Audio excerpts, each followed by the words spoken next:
Salut tout le monde, on se retrouve pour une petite correction d'Exobac. Une fois n'est pas coutume, on va corriger donc cet exercice. Qu'est-ce que c'est bac 2023, bien sûr, tu reconnais certainement l'exercice. L'érythrosine, colorant alimentaire. Est-ce que c'est centre étranger genre 2? Je crois bien que oui, je sais plus. J'ai pas la référence du coup du sujet. Mais je crois que c'est centre étranger jour 2, voilà. Donc on va regarder ensemble. Alors exercice pas compliqué, il y a deux questions ou trois, ou deux, je sais plus, où effectivement ça sort un peu de l'ordinaire. Enfin, c'est pas que ça sort de l'ordinaire, mais ça nécessite que tu aies de la technique. Voilà, donc on va regarder ensemble toutes les questions et on va voir les deux questions en l'occurrence dont je t'ai parlé. Avant toute chose, comme d'habitude, si cette vidéo te plaît, n'hésite pas et n'oublie pas de t'abonner, partager, diffuser autour de toi, très très important pour faire grandir cette aventure de cette chaîne Benjamin Connaissance qui est en train de grandir, vraiment, j'en suis très heureux et on peut aller plus loin je pense. Donc voilà, partager, diffuser, s'abonner à cette chaîne, c'est vraiment l'essentiel à faire. Merci d'avance à toi et on démarre tout de suite donc l'érythrosine colorant alimentaire. L'érythrosine est un colorant synthétique rouge contenant de l'iode très soluble dans l'eau. Ce colorant est utilisé pour colorer les aliments, notamment les cerises en conserve, ainsi que pour teinter des préparations microscopiques. Les tâches dues à ce colorant peuvent être traitées à l'eau de Javel. La DJA, dose journalière admissible. Donc dès qu'on nous parle de DJA, on sait qu'on va avoir du bière Lambert ou ce genre de choses, c'est classique. Donc la dose journalière admissible qu'un individu peut ingérer, c'est 0,1 mg par kg de masse corporelle. Donc ça, normalement, si tu t'es déjà entraîné sur des exercices de ce style, tu connais déjà le topo. Je vais marquer ici DJA. DJA. Je la remarque, hein, 0,1 mg par kg de masse corpo. C'est-à-dire que pour 1 kg de masse corporelle, tu peux ingérer 0,1 mg. Si tu as une masse de 50 kg, bah, tu peux ingérer 50 fois plus, etc., etc., etc. Dans la partie A, on souhaite savoir si une solution d'érythrosine contenue dans une boîte de conserve respecte la DJA. La seule espèce colorée dans cette solution est l'érythrosine. Dans la partie B, on s'intéresse à la cinétique de la décoloration de l'érythrosine, donc il y a un peu de cinétique. Données, spectre d'absorption. Donc ici, on a l'absorbance en fonction des longueurs d'onde. On va nous demander de choisir le lambda max, classique.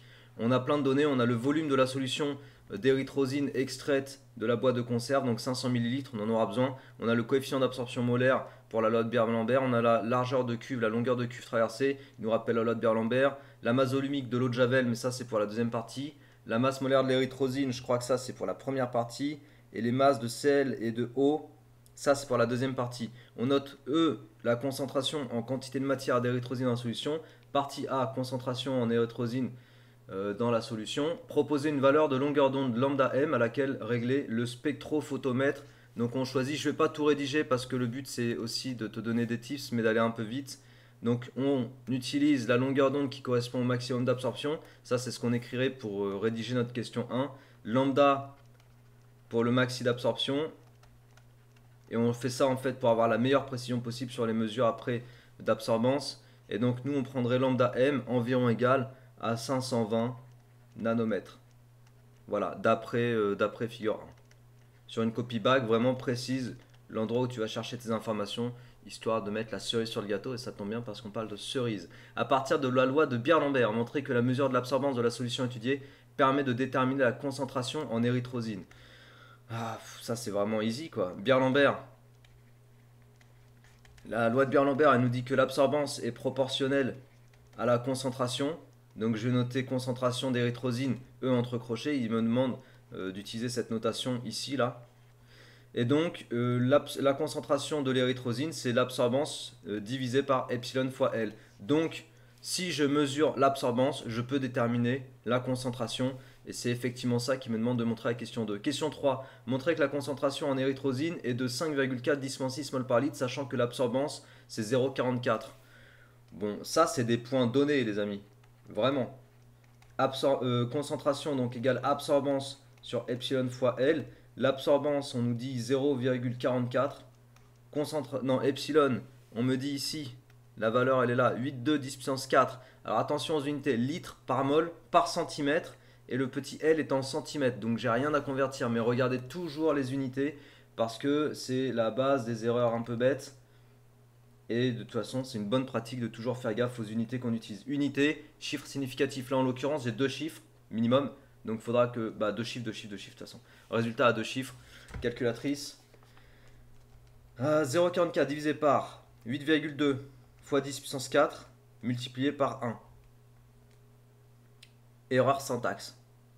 Eh oui, j'ai mis une parenthèse en trop. 5,4 10 puissance moins 6 mol par litre. 5,4 10-6 mol par litre. Ok. Bon, tout ça c'est bon, on a les points, c'est pas compliqué. Question 4. En s'appuyant sur la valeur de la DGA citée dans le document, donc celle-là, montrer qu'une personne de 50 kg peut consommer la totalité de la solution contenue dans la conserve de cerises sans risquer pour sa santé. Donc la totalité de la solution, ça nous fait un volume de 500 ml. J'ai la concentration molaire, j'ai le volume, donc je vais pouvoir déterminer la quantité de matière d'érythrosine, Ne. Et avec la quantité de matière, je vais pouvoir déterminer la masse, parce que j'ai la masse molaire. Et donc on va pouvoir regarder la DGA pour une personne de 50 kg si on est en dessous ou au-dessus. Donc question 4, je vais le faire ici. Question 4, la masse d'une personne, la masse de la personne, on va prendre 50 kg. Donc la DGA, c'est 0,1 mg multiplié par 50. Donc là, j'ai des milligrammes par kilogramme de masse corpo. Et là, j'ai 50 kg. Donc tu vas obtenir un résultat, une DGA en milligrammes. 0,5 fois 50, ça te fait 5 mg. Donc au maximum, la personne, elle doit ingérer 5 mg d'érythrosine par jour. C'est par jour. Or, la concentration, c'est 5,4 10 puissance moins 6 mol par litre. Le volume, c'est 500 ml. Donc c'est 0,500 litres. Donc la quantité de matière d'érythrosine qu'il va ingérer, c'est 5,4 10-6 multiplié par 0,500. Donc ça te fait 2,7 fois 10-6 mol. Et donc la masse d'érythrosine, la masse Me, pardon. La masse d'érythrosine, c'est la quantité de matière multipliée par la masse molaire. Alors la masse molaire, elle est donnée ici dans les données, 879,86. Donc fois 879,86. Ce qui nous fait 2,4 10-3. 2,4 10-3 grammes, soit 2,4 mg. Et 2,4 mg, tu es inférieur à 5 mg, donc on est dans les clous. 2,4 mg inférieur à la DGA, donc pas de risque. Je dois avouer que la première partie, les points ils sont pris facilement sur la question 1, 2, 3, 4. Pour moi, c'est des points faciles, selon moi. Partie B. Alors, est-ce que la partie B va être aussi facile? On va voir ça tout de suite. Cinétique de la décoloration de l'érythrosine par l'eau de Javel. En cas de tache, l'érythrosine peut être décolorée par les ions hypochlorites ClO- apportés par une solution d'eau de Javel. Un composé incolore se forme selon l'équation érythrosine plus ClO- donne ça.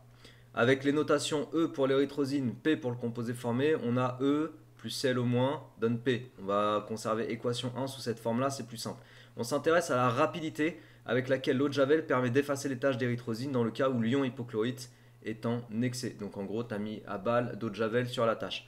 Pour préparer la solution en ion hypochlorite ClO-, on utilise une solution commerciale S0 d'eau de Javel contenant 4,8% en masse d'ion hypochlorite. Bon, là, tu sais à quoi ça fait penser directement? Ça, c'est du titre massique. Et les questions qui vont avec ces histoires de titre massique, souvent, c'est qu'on te demande de retrouver la concentration molaire de l'espèce en solution. Et c'est effectivement ce qu'on va te demander dès la question 5. Et je te l'ai montré plein de fois sur ma chaîne, comment utiliser le titre massique dans un énoncé pour retrouver la concentration molaire. C'est ce qu'on va faire, question 5. Et vraiment, regarde les autres vidéos où je t'ai parlé de ça sur ma chaîne parce que c'est très important. La question 5 fait partie, entre guillemets, des questions un peu difficiles sur cet exercice. On prélève V0 30 ml de solution S0. Alors là, pareil, il faut bien lire l'énoncé. Donc en gros, tu as une solution S0, on en prélève un volume V0, que l'on verse dans une fiole jaugée 100 ml, on complète jusqu'au trait de jauge. Donc ça veut dire dilution. Ok. Donc tu vas faire 100 ml de solution S1. V1 égale 100 ml. Là, tu as V0 égale 30 ml. C'est la solution prélevée. Donc tu as une dilution. Ça, c'est ce que tu interprètes en fait sur ton brouillon. Quand tu lis le sujet, tout de suite tu dis ah ok, j'ai une dilution, le facteur de dilution, c'est le facteur, je vais l'appeler K, le facteur de dilution, c'est le volume de la solution fille sur le volume prélevé de solution mère, c'est-à-dire 100 sur 30, c'est-à-dire 10 tiers. Voilà, mon facteur de dilution, je n'ai même pas besoin d'aller calculer 10 tiers. Mon facteur de dilution, c'est 10 tiers. Et ça, je le marque au brouillon. Et quand je marque ça au brouillon, ça veut dire que j'ai bien compris que derrière, je vais devoir certainement l'utiliser. En tout cas, c'est à disposition. Il ne faut pas juste lire l'énoncé en lisant en diagonale. Il faut prendre les bonnes informations et les poser sur le papier pour extraire. C'est ça en fait qu'on attend de toi. On obtient une solution S1 de volume 100 ml. Le volume, il appelle VJ, vraisemblablement.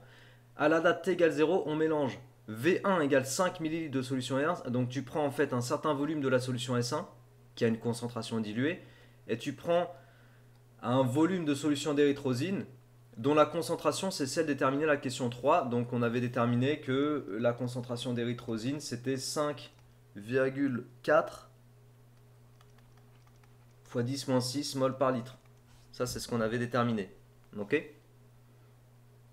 On mesure l'absorbance du mélange au cours du temps, voire figure 2. Donc on a ici l'absorbance, l'évolution de l'absorbance au cours du temps. Et on a une fonction qui modélise ça. C'est pas très courant. On va probablement nous demander de travailler avec ça. Et effectivement, à la fin de l'exercice, l'une des questions intéressantes, c'est de travailler avec ça. Enfin bref, tu vas voir. L'évolution temporelle de l'absorbance de... Bon, ouais, ça figure 2. Montrer, question 5, que la concentration de la solution S1 en ion hypochlorite est de 3,1 10-1 mol par litre. Donc S1, c'est-à-dire la solution diluée. Je vais d'abord aller chercher la concentration de la solution commerciale. Et la concentration de la solution commerciale, appelons-la C0. Je vais la diviser par le facteur de dilution. Et ça va me donner C1. Ok ? Je te répète, la concentration de S1, c'est une concentration diluée. Parce que là, j'ai fait une dilution. Je vais aller chercher, grâce à l'information du titre massique, je vais aller chercher la concentration de la solution commerciale. Ensuite, je vais diviser cette concentration par le facteur de dilution. Ça va me donner C1. T'es prêt ou prête? Let's go. Question 5. Je te rappelle pour le titre massique que c'est la masse de soluté sur la masse de solution pour une espèce dissoute en solution. Masse de soluté, ça me fait N soluté. Donc là, le soluté, c'est les ions hypochlorites. C'est Cl au moins. Multiplié par la masse de Cl au moins. Ok, donc quantité de matière fois masse molaire, ça me fait une masse. Je divise ça par le volume de solution multiplié par la masse volumique de solution. Donc c'est l'eau de Javel. Dans l'énoncé, la masse volumique, ils l'ont noté. Ah oui, ok, ρJ. C'est pour ça qu'ils avaient mis J ici. C'est de l'eau de Javel en fait. Donc je vais garder la notation avec J. Ok. Bon, là on reconnaît, c'est ce que je t'expliquais comme je te disais dans d'autres vidéos, on reconnaît la concentration molaire. Que je note C0. Donc la concentration molaire en ion Cl au moins. Je vais pouvoir donc isoler C0. J'ai T, le titre massique, qui vaut, je te le rappelle, 4,8%. Donc 0,048. Okay, c'est la valeur du titre massique donnée dans l'énoncé. Égale C0 fois masse molaire de Cl au moins, divisé par ρJ. J'isole C0. C0 égale ρJ fois T, divisé par masse molaire de Cl au moins. Ça, c'est C0. J'ai pas envie de calculer C0, de faire le calcul intermédiaire. Parce que je t'ai dit, je vais directement aller chercher C1, sachant que C1, c'est la concentration C0 de la solution mère, divisé par le facteur de dilution. Je te rappelle que le facteur de dilution, il faut l'expliquer sur ta copie, bien sûr. Parce que tout à l'heure, je t'ai dit, ça, on le met au brouillon. Mais après, évidemment, sur ta copie, là, je suis pas en train de te dire, fais cette rédaction sur ta copie. Parce que là, ça va être un petit peu le chaos. Sur ta copie, en fait, il faut rédiger proprement. Il faut dire qu'il y a une dilution entre S0 et S1, que le facteur de dilution c'est V1 sur V0, donc c'est 10 tiers. Après, du coup, on a C1 égale C0 sur le facteur de dilution, donc C0 sur 10 tiers. Donc, je divise par une fraction, je multiplie par l'inverse, ça me fait 3 fois C0 sur 10. Et après, je vais remplacer mon C0 ici par tout ce que j'ai trouvé là. Pour faire juste un calcul. Tu sais, moi j'aime bien faire des expressions littérales et faire une application numérique. Et au final, voilà l'application numérique, enfin voilà l'expression littérale de C1. Et je te garantis que cette expression littérale doit nous redonner 0,31 mol par litre. Si ça fait pas ça, c'est la merde. Alors, ρJ c'est 1095 grammes par litre. Ah oui, les unités. Fais gaffe aux unités. Quand tu as des expressions littérales, renseigne-toi toujours sur les unités pour être sûr de ne pas dire de bêtises. Le T, il est sans unité. Le titre massique. La masse molaire, c'est des grammes par mol. Donc au final, tu as des grammes par litre sur des grammes par mol. Il va te sortir des mols par litre. Donc tout va bien. On a dit 1095. Après le titre massique, on a dit au-dessus 0,048. C'est l'énoncé. Divisé par 100 fois. Et la masse de Cl au moins, eh bien, tu as la masse de Cl et la masse de O. Donc ça nous fait du 35,5 plus 16. 51,5. 51,5. Allez, on fait. Donc 3 fois 1095 fois 0,048 divisé par 100 fois 51,5. Ça fait pas le bon résultat. Merde. Non, je rigole. Non, ça fait le bon résultat. Par contre, il y a juste un problème. 4,8 divisé par 100. Non, 0,048. Ah. Attends, c'est quoi le souci? Pourquoi j'ai un problème de... Ah oui, parce que c'est pas 100, c'est 10, mes amis, mes amis. C'est un 10 ici. C'est un 10. Ok, j'avais mis 100. C'est pour ça que j'ai pas le bon résultat là. J'avais une puissance de 10 en trop. Ah, on a eu peur. Donc ça fait bien 0,31. C1 environ 0,31 mol par litre. Yes. Donc on a ce qu'il faut, 3,1 10-1. By the way, c'est 0,31. On est d'accord? En calculant question 6, les quantités de matière initiale en ion, en érythrosine pardon, et en ion hypochlorite. Je sais pas c'est quoi la notation, c'est grand H, non? Montrer que les ions hypochlorites sont effectivement en excès. Donc question 6, la quantité de matière de l'érythrosine, c'est la concentration de l'érythrosine. Ils nous disent de reprendre celle de la question de tout à l'heure. J'avais mis 5K 10-6 ici. Multiplié par le volume qu'on a mis VE. Donc multiplié par VE. Alors 5,4 10-6 multiplié par VE. VE, je le mets en litres, hein, on est d'accord? VE, tu le mets en litres. Parce que là, tu as des mols par litre. Ok? VE en litres. Et un chiffre significatif pour VE. Donc le résultat, tu le donnes à un chiffre, ça fait environ 3 10-8. 3 10-8 mol. Voilà, ça c'est la quantité de matière de l'érythrosine dans ton petit volume E. Maintenant, on va aller chercher la quantité de matière des ions hypochlorites. C'est la concentration C1 multipliée par le volume V1. Donc C1, on a trouvé 0,31. Et V1, c'est également 5 ml. Donc x 5, 10 puissance moins 3. Ce qui nous donne environ, toujours avec deux chiffres, environ 2 10-3. Donc environ 2 10-3 mol. Voilà. Bon, clairement, la quantité NH divisée par 1, donc là, quand tu compares les quantités pour savoir qui est en excès, tu utilises les coefficients stoichiométriques aussi. Attention, ils rentrent en compte quand tu détermines qui est en excès. Donc là, les coefficients stoichiométriques dans l'équation 1, c'est 1 de partout, donc tout va bien. NH divisé par 1 est supérieur à NE divisé par 1. Donc, les ions hypochlorites, c'est ClO- en excès, même en large excès. Parce qu'entre 10 puissance moins 3 et 10 puissance moins 8, tu as quand même une grosse amplitude. Tu as du 10 puissance 5. Donc 100 000. Ok? Allez, du coup, on a fait la question 6. C'est check.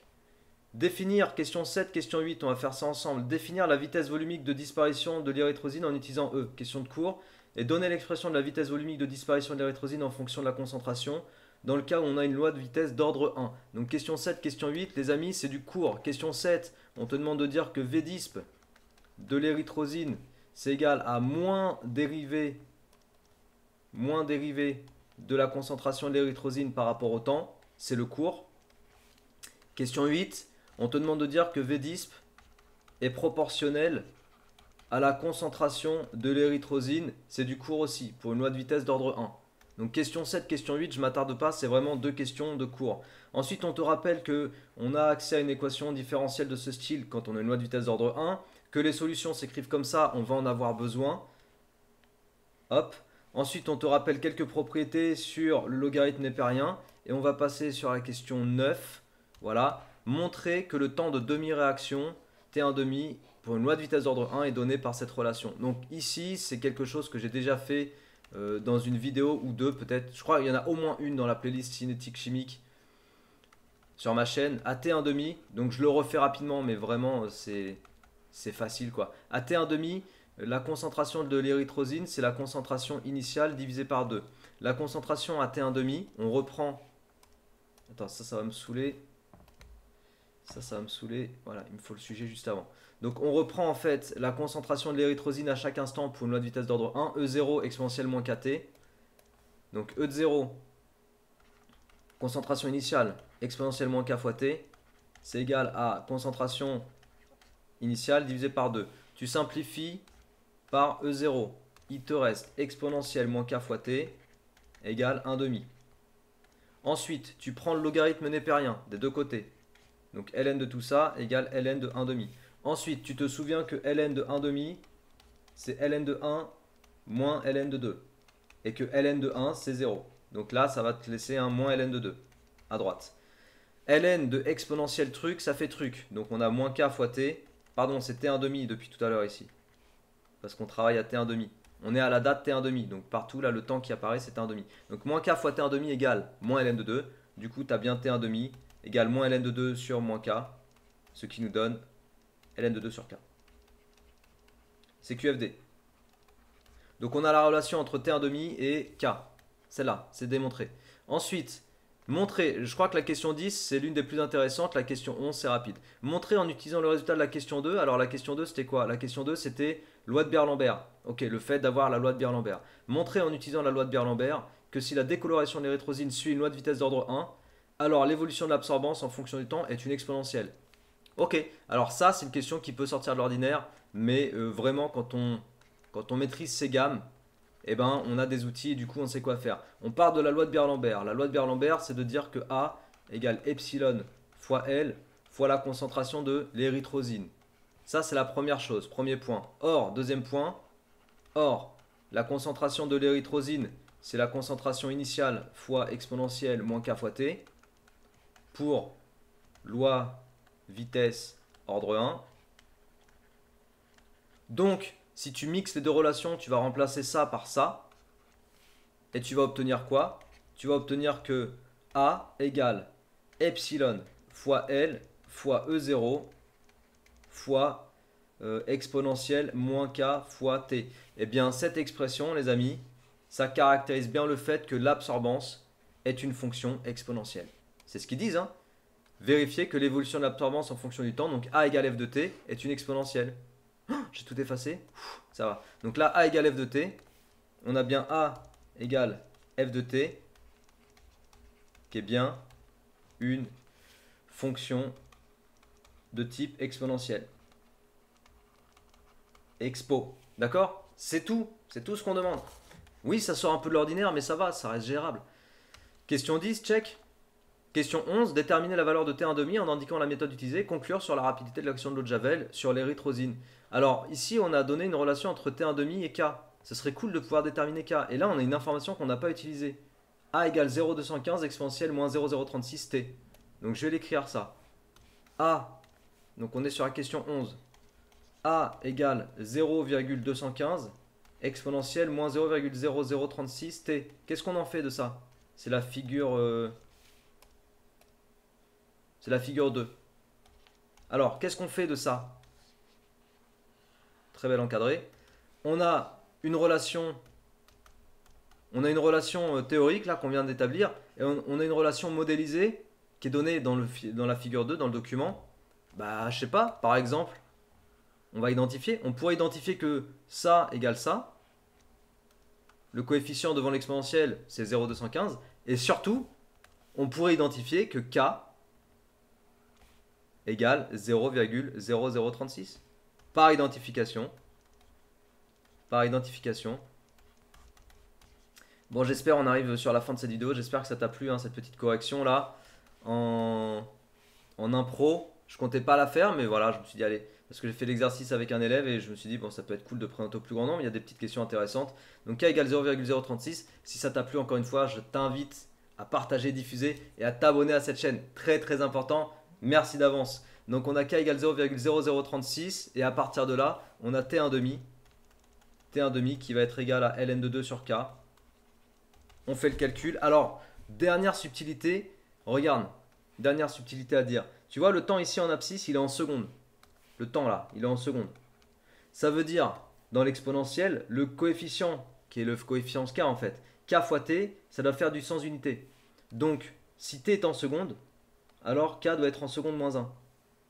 Pour avoir du sens unité là dans le petit produit qui est dans l'exponentielle. Seconde moins 1 fois seconde, ça fait du sens unité. Donc c'est vraiment l'unité du temps là, l'unité de t en abscisse qui va me donner l'unité de k. Très important pour que je sache quelle unité je colle à la fin. Parce que du coup k est en seconde moins 1, donc le t 1 demi que je vais récupérer, il sera en seconde. Allez, c'est parti. Donc ln de 2, ln de 2 divisé par 0.0036, ce qui me donne environ 192.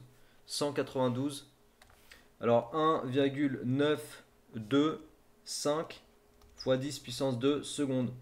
Voilà, c'est ton T1 demi ça, 192. Et tu vois, si tu regardes la courbe, donc si tu t'intéressais à retrouver le T1 demi en utilisant la méthode de je divise par 2, etc. Si tu prends la valeur d'absorbance initiale 0,225, que tu divises ça par 2, ça fait 0,11 environ. 0,11, tu vas te situer à peu près... là j'ai 0,12, ouais, allez, par là.